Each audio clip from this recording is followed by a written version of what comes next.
Eu sou Mário Persona e essas são as respostas que eu dei aos que me perguntaram sobre a Bíblia.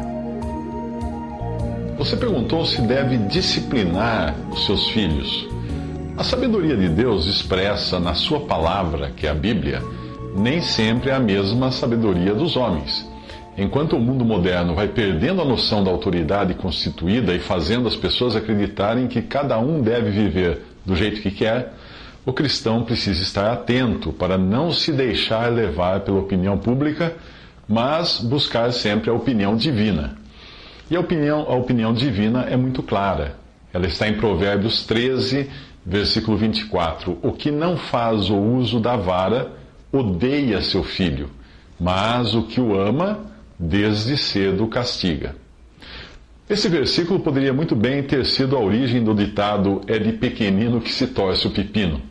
A disciplina deve começar desde cedo, e por mais que seja doloroso para os pais e para os filhos, ela inclui a disciplina física. Mas esta não deve ser a única forma de disciplina. Segundo a opinião pública, o uso da vara é barbárie. Segundo a opinião divina, é expressão de amor. E o não uso, aí sim, uma expressão de ódio. Provérbios 23, 13 diz: Não retires a disciplina da criança, pois se a fustigares com a vara, nem por isso morrerá. Disciplina não é um fato isolado, mas um processo contínuo que não deve ser retirado da criança. Mas é preciso que os pais façam a lição de casa, isto é, estejam eles próprios sujeitos ao Senhor e à sua disciplina. Muitas vezes os pais exigem dos filhos algo que eles mesmos não estão dispostos a cumprir.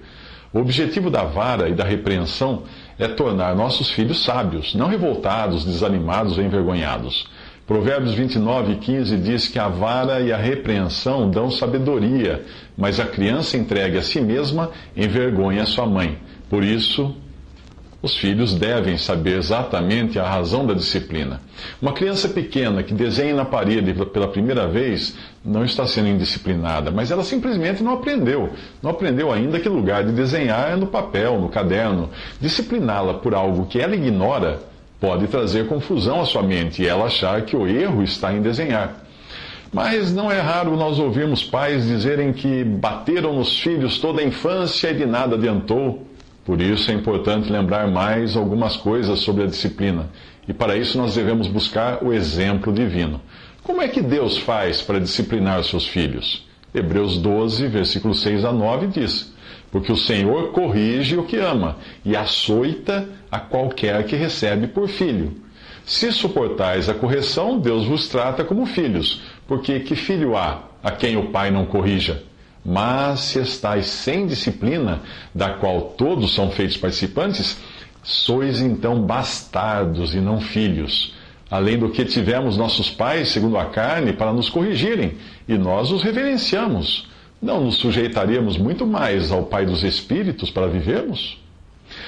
Primeiro, a correção é expressão de amor, não de ódio ou de vingança. E o ato de açoitar distingue um filho de um estranho, de um bastardo.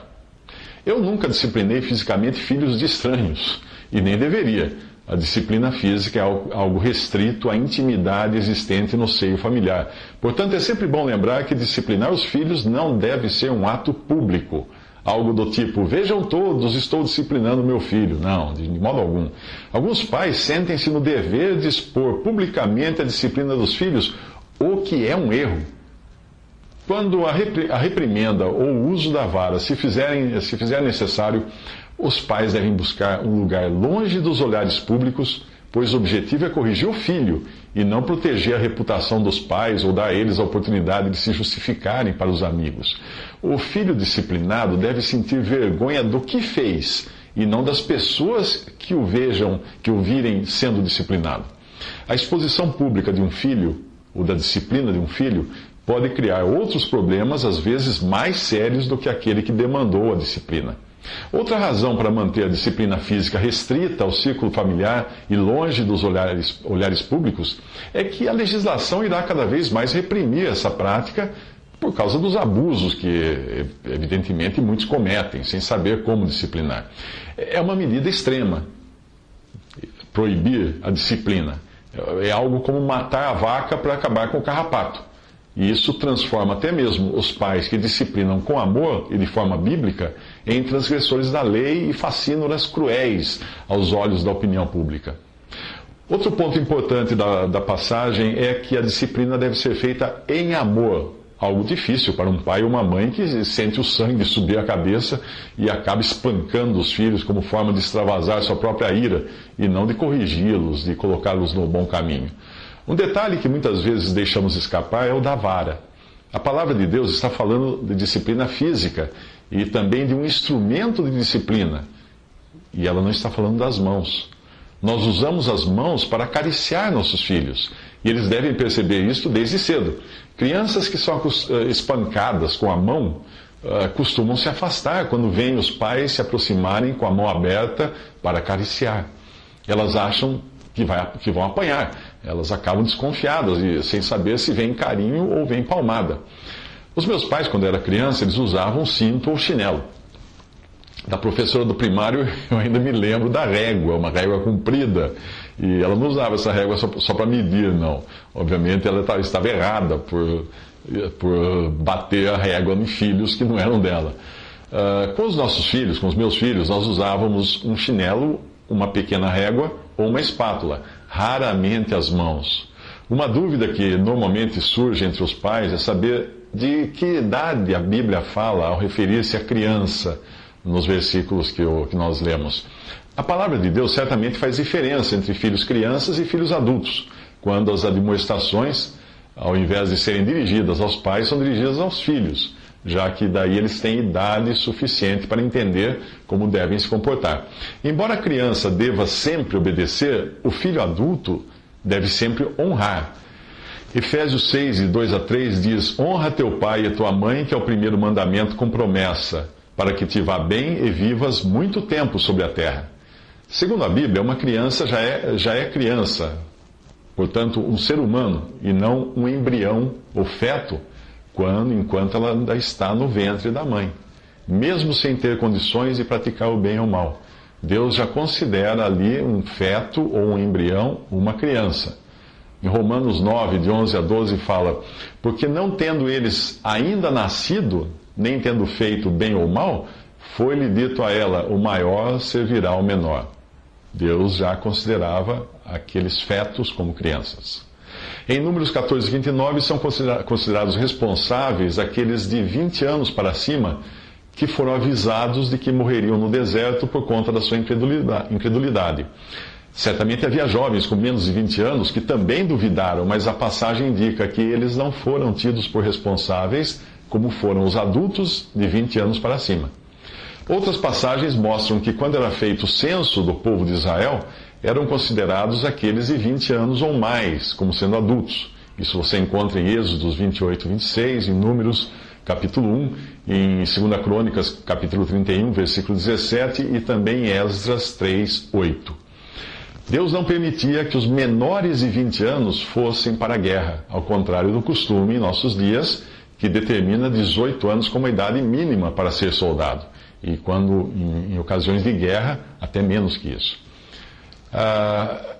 Porém, embora exista esta grande divisão entre a infância e a idade adulta na Bíblia, nós encontramos também algumas distinções dentro dessa faixa de infância, como é o caso de reis como Manassés, que começaram a reinar aos 12 anos, provavelmente com a ajuda de algum tutor.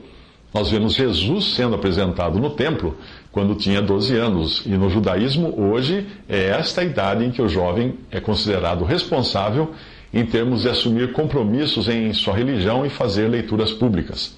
As meninas em Israel eram consideradas fisiologicamente adultas por ocasião da primeira menstruação, quando estavam aptas a procriarem e, portanto, a se casarem. Esse costume ainda prevalece em muitos países do Oriente Médio e em tribos indígenas. E nós podemos compreender melhor isso se considerarmos que a expectativa de vida nos tempos do Novo Testamento não ia muito além dos 40 anos. Hoje ela gira em torno dos 70 anos. Portanto, se por um lado nós vemos no Antigo Testamento a idade adulta assinalada como 20 anos no sentido da responsabilidade civil, nós vemos uma fase adulta biológica e relacionada às coisas de Deus, assinalada por volta dos 12 anos. Essas diferenças devem ser levadas em consideração também no modo como disciplinamos nossos filhos. Enquanto um bom diálogo pode funcionar com uma criança de 12 ou mais anos de idade, o diálogo será de pouco efeito em uma criança de 2 anos de idade. Ao mesmo tempo, a disciplina física usada com maior frequência até os 6 ou 7 anos de idade pode ter a sua eficácia anulada ou invertida se for usada na adolescência. A criança pequena, ela tem um entendimento limitado das coisas e pode não fazer tanto efeito para ela ouvir as consequências de sua desobediência, como sentir essas consequências. Mas o adolescente é capaz de raciocinar mais sobre o que está acontecendo e pode acabar voltando-se contra os pais quando a disciplina física for aplicada a eles, sem sabedoria. Quando nós insistimos em tratar os nossos filhos adultos como crianças, eles podem acabar também agindo como crianças, ou seja, não assumirão suas próprias responsabilidades. Mas é importante que os pais entendam que, para que os filhos cheguem à idade adulta, sábios, de maneira sábia nas coisas de Deus, existe um exercício dos pais em constantemente colocarem seus filhos em contato com a palavra de Deus. E isso desde a tenra idade. A mãe e a avó de Timóteo são exemplos nesse sentido, não apenas em ensinar o menino, mas principalmente em serem sinceras e honestas em sua própria maneira de proceder, trazendo uma fé não fingida, como fala ali na Bíblia. Ou seja, não vivendo de aparências, como muitos cristãos fazem hoje em dia. É comum, principalmente entre as religiões mais legalistas, nós vemos pais, filhos que percebem que seus pais só vestem a roupa cristã aos domingos, vivendo de forma mundana no resto da semana. Os filhos farão o mesmo por terem visto o exemplo dos pais, assim como fez Isaac, que mentiu à semelhança do que tinha feito o seu pai, Abraão. Em 2 Timóteo, capítulo 1, versículo 5, diz: trazendo à memória a fé não fingida que em ti há, a qual habitou primeiro em tua avó Lóide e em tua mãe Eunice, e estou certo de que também habita em ti. 2 Timóteo 3,15 fala: e que desde a tua meninice sabes as sagradas escrituras que podem fazer-te sábio para a salvação pela fé que há em Cristo Jesus. Quando disciplinamos os nossos filhos, nós precisamos ter em mente que existem limites, até mesmo para a forma de disciplinar. Os pais devem ser sábios para perceberem se a disciplina não está criando ira nos filhos. E também terem sempre em mente que é na admoestação do Senhor que nós devemos discipliná-los e não na nossa própria admoestação. Eu quero dizer, os filhos precisam ter em mente que se desobedeceram ou erraram, não foi apenas para com os pais, mas foi para com o Senhor. Se amanhã os pais falharem, os filhos saberão que é ao Senhor que devem obediência e continuarão firmes nesse propósito. Em Efésios 6,4 fala: e vós, pais, não provoqueis vossos filhos a ira, mas criai-os na disciplina e na admoestação do Senhor. Toda disciplina deve ter uma continuidade de instrução para que os filhos não desanimem. Se eles erraram, eles devem ser ensinados a agir de forma correta e depois elogiados por sua boa conduta diante de Deus. Filhos que só são repreendidos e nunca são encorajados, animados, consolados, motivados, eles acabam desanimando nas coisas do Senhor e se tornam filhos apáticos. Colossenses 3,21 diz: vós pais, não irriteis a vossos filhos, para que não percam o ânimo. O próprio ministério da Palavra de Deus tem um triplo propósito para as nossas vidas, que não é apenas de exortar ou disciplinar, mas também de edificar e consolar. Nós devemos sempre agir equilibradamente do mesmo modo para com os nossos filhos. Um banco de 3 pernas, que tenha uma perna mais curta ou mais longa, não servirá para muitas coisas. 1 Coríntios 14,3 diz que o que profetiza fala aos homens para edificação, exortação e consolação. É preciso entender que Deus usa de diferentes meios para nos disciplinar, e nem todos eles envolvem dor física, não. Ele pode nos obrigar a seguir um rumo diferente daquele que nós planejamos, ou nos privar de algo. Ambas formas de disciplina que também podemos adotar para com nossos filhos. Às vezes nós somos colocados também em situações em que somos obrigados a engolir o que nós dissemos, ou a desfazer o que fizemos, geralmente com algum prejuízo ou humilhação. Nós podemos usar da mesma sabedoria de Deus na hora de disciplinar os nossos filhos, dependendo da idade e da situação. Para bebês, a disciplina pode ser no sentido de distraí-los, ou seja, desviar sua atenção daquilo que estão fazendo errado para outra coisa. Nesta idade, aquilo que podemos às vezes interpretar como indisciplina pode ser apenas curiosidade e desejo de explorar as coisas. Por exemplo, um bebê joga no chão alguma coisa que quebra. Ele ainda não entende o valor das coisas e pode até achar interessante o seu experimento e o barulho que fez. É preciso sabedoria para aplicar uma disciplina educativa, mais educativa do que punitiva. Em casa, nós costumávamos repreender nossos filhos no sentido de educar quando as crianças faziam algo por desconhecerem o que era o certo. E nós só aplicávamos disciplina física quando havia um deliberado desafio à autoridade. Por exemplo, a criança deixar cair um copo era um acidente. Se a criança jogasse um copo depois de ter aprendido a não deixar cair um copo, aquilo era desobediência. A tentativa de colocar a mão onde não devia era interrompida com uma advertência do tipo: não coloque a mão aí. Uma segunda tentativa, com aquele olhar que ela fizesse, aquela tentativa que a criança faz com aquele olhar do tipo: eu coloco a mão e quero ver o que você faz. Aí sim, essa era repreendida com uma boa e solene disciplina física. A régua, então, ou a espátula, saía da gaveta. Outra coisa que nós tomávamos o cuidado era de nunca fazer ameaças que não fossem cumpridas. Tipo assim: se você fizer isso, vai apanhar, e depois não dá em nada. O importante era sempre fazer valer a disciplina prometida o quanto antes, se possível imediatamente, a menos que estivesse num lugar público. E deixar sempre claro que a disciplina vem pela desobediência a Deus, de quem os pais são representantes naquele momento, como autoridades constituídas por Deus, acima dos filhos. Se os filhos não aprenderem a se sujeitar à autoridade dos pais, eles não aprenderão a obedecer outras autoridades constituídas por Deus, como professores, policiais, juízes. Finalmente terão de se sujeitar à autoridade do carcereiro e das grades. Às vezes, uma forma de disciplina inclui privar a criança de certos privilégios ou tirar algo dela, como o tempo de brincar, um brinquedo, uma guloseima a qual ela esteja habituada. O cancelamento de um passeio programado também pode ser uma boa forma de disciplina para a criança aprender o sentido da causa e efeito. É claro que isso não irá funcionar com crianças muito pequenas, que ainda não entendem, mas é uma boa maneira de se aplicar disciplina para casos mais leves e com um sentido corretivo. É o que nós costumamos chamar de ficar de castigo.